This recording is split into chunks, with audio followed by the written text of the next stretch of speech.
So, you're at your ultrasound, you're excited to see your baby, and then the doctor drops a word you weren't really expecting to hear: breech. And just like that, your mind starts racing. What does that even mean?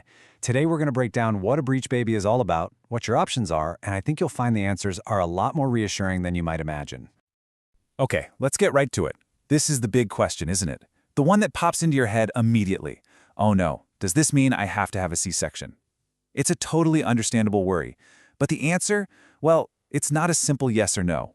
Let's really unpack what this diagnosis means for your birth plan. So first things first, what are we even talking about when we say breech?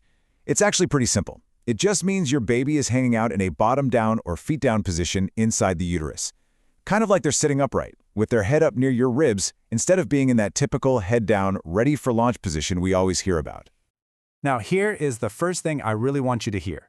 If you get this news during your 5th or 6th month of pregnancy, please do not panic. It is absolutely 100% normal. At this stage, your baby has tons of room in there to do gymnastics, flip around, and change positions all the time. What you see on the scan today might be totally different next week. And you know what? Babies are actually pretty smart about this stuff.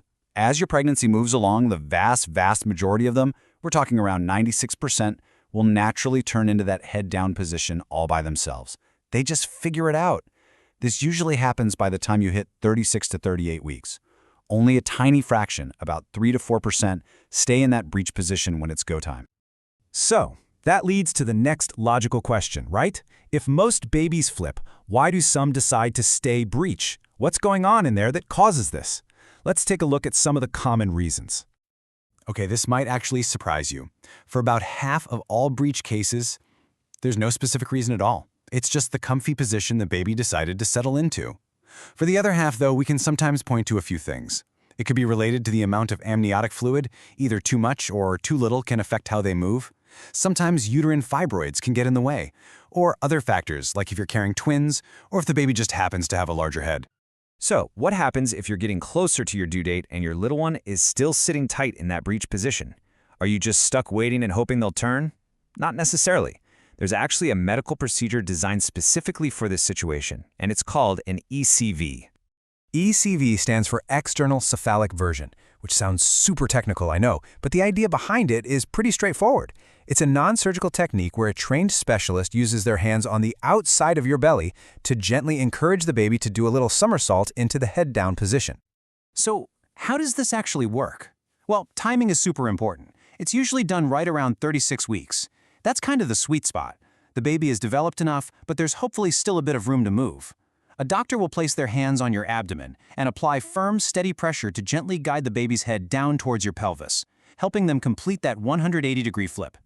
Now, this next part is so important, and I really can't stress this enough. An ECV is a very delicate procedure that has to be done in a highly controlled medical setting. This isn't something to take lightly. It absolutely must be done by an expert in a hospital with an operating room ready to go just in case. You need an anesthesiologist there, a pediatrician there. This is never, ever something to try at a small clinic, at home, or with someone who just offers a turning massage. The risks are low for sure, but they're serious, which is why that full emergency team has to be on standby. It's non-negotiable. All right, let's take a quick detour for something a little different and honestly kind of fascinating. While researchers were digging through all this data on breech bursts, they started to notice a weird little pattern. A possible link between the baby's position and its gender. Is it possible your baby's stubbornness to turn is a tiny clue about who they are? To figure this out, researchers conducted a huge study. When I say huge, I mean it. They analyzed the data from 70,000, that's 70,000 breech deliveries. They were combing through all of it to see if any trends popped out between the baby's final position and whether they were a boy or a girl. And here's what they found. Out of those 70,000 breech births, 53% turned out to be baby girls and 46% were baby boys. Now, it's a small difference, but it was a consistent statistical lean. So, of course, this is just a fun correlation, right?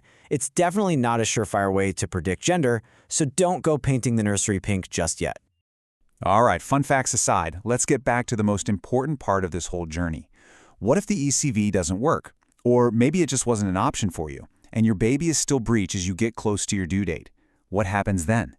This is where you and your doctor have a really important conversation to decide on the absolute safest way to deliver your baby. Okay, so for a first-time mom, the standard, safest recommendation is almost always going to be a planned C-section. The biggest reason for this is to avoid a very serious complication where the baby's body comes out, but their head, which is the largest part, gets stuck.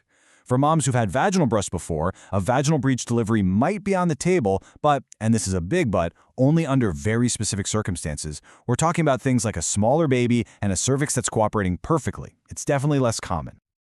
Now, let's bring the focus back to you. What can you do with all this information? How can you stay on top of things and maybe even help the situation along a little? Here is some practical stuff you can use right now. You can actually play detective a little bit at home, even without an ultrasound. So think about where you feel the kicks. If your baby is head down, you're probably going to feel those little feet kicking up high, right under your ribs. But if they're breech, you'll feel those kicks and flutters way down low, almost like they're bouncing on your bladder. You might also be able to feel a hard, round shape, that's their head, way up high near your belly button. And here's a simple little tip that might help and certainly can't hurt. When you're sleeping, especially in those later months, try lying on your side, tuck a pillow between your legs, and keep them comfortably elevated. The whole idea is that this posture can help open up your pelvis a bit, creating just a little more space for your baby to maybe, just maybe, decide to do a somersault and get into that head-down position. As we start to wrap this up, I want to leave you with this one thought. Hearing the word breech can feel like this final, scary verdict that just takes all the control away from you. But it's not. It's really not a verdict. It's just a situation. It's one that you, along with your medical team, can absolutely navigate with good information and a clear plan. Because when you get right down to it, the most important position here isn't your baby's, it's yours. Being in a position of being informed, being prepared, and being ready to be your own best advocate. So after everything we've talked about today, what is the one question that you feel ready to go and ask your doctor at your very next appointment?